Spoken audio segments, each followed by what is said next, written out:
നമ്മുടെ ഈ ലോകത്ത് നമുക്കറിയാത്ത ഒരു പ്രത്യേക ലോകമുണ്ടായിരുന്നു. മന്ത്രവാദികൾ മാത്രമുണ്ടായിരുന്ന ആ ലോകം.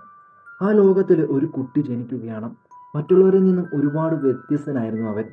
അവനങ്ങനെ ഹോഗ്വാർട്സ് എന്ന് പറയുന്ന മാന്ത്രിക വിദ്യകൾ മാത്രം പഠിപ്പിക്കുന്ന ഒരു സ്കൂളിൽ എത്തപ്പെടുകയാണ്. എല്ലാ മേഖലകളിലും അവൻ അവൻ്റെ കഴിവ് തെളിയിച്ചുകൊണ്ടിരുന്നു. അവൻ വളരുന്ന കൂട്ടത്തിൽ അവൻ്റെ ഉള്ളിൽ ഈവിൾനെസ്സും വളർന്നുകൊണ്ടിരുന്നു. അവൻ പതിയെ ഡാർക്ക് മാജിക്കിലോട്ട് കടക്കുകയാണ്. അങ്ങനെ കാലങ്ങൾ കടന്നുപോയി. അവൻ്റെ പേര് പറയാൻ പോലും ആളുകൾ ഭയക്കുന്നത്ര രീതിയിലുള്ള ഒരു ഭയങ്കര ദുർമന്ത്രവാദിയായി അവൻ മാറിയിരുന്നു.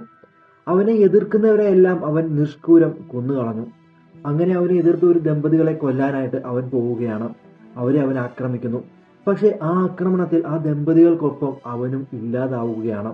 എന്നാൽ അത്ഭുതമെന്ന് പറയട്ടെ, ആ ദമ്പതികളുടെ മകൻ മാത്രം ആ ആക്രമണത്തിൽ നിന്നും രക്ഷപ്പെടുകയാണ്. അവനാണ് ഹാരി പോട്ടർ. ആ ആക്രമണത്തിൽ നിന്നും ഹാരി പോട്ടർ എന്തുകൊണ്ടാണ് രക്ഷപ്പെട്ടത്? ആ ദുർമന്ത്രവാദി ഇനിയും തിരിച്ചു വരുമോ? തിരിച്ചു വന്നാൽ ഹാരി പോട്ടറിന് അവനെ തടയാൻ സാധിക്കുമോ? ഇതിനെക്കുറിച്ചൊക്കെ പറയുന്ന ഹാരി പോട്ടറിന്റെ ജീവിതത്തിലൂടെ കടന്നു പോകുന്ന 8 സീരീസാണ് ഇനി മുതൽ നമ്മുടെ ചാനൽ നമ്മൾ ചെയ്യാൻ പോകുന്നത്. നിങ്ങളുടെയൊക്കെ സപ്പോർട്ട് പ്രതീക്ഷിച്ചുകൊണ്ട് തന്നെ നമ്മൾ തുടങ്ങുകയാണ്. നമുക്ക് പോകാം കഥയുടെ ആ മാന്ത്രിക ലോകത്തിലേക്ക്.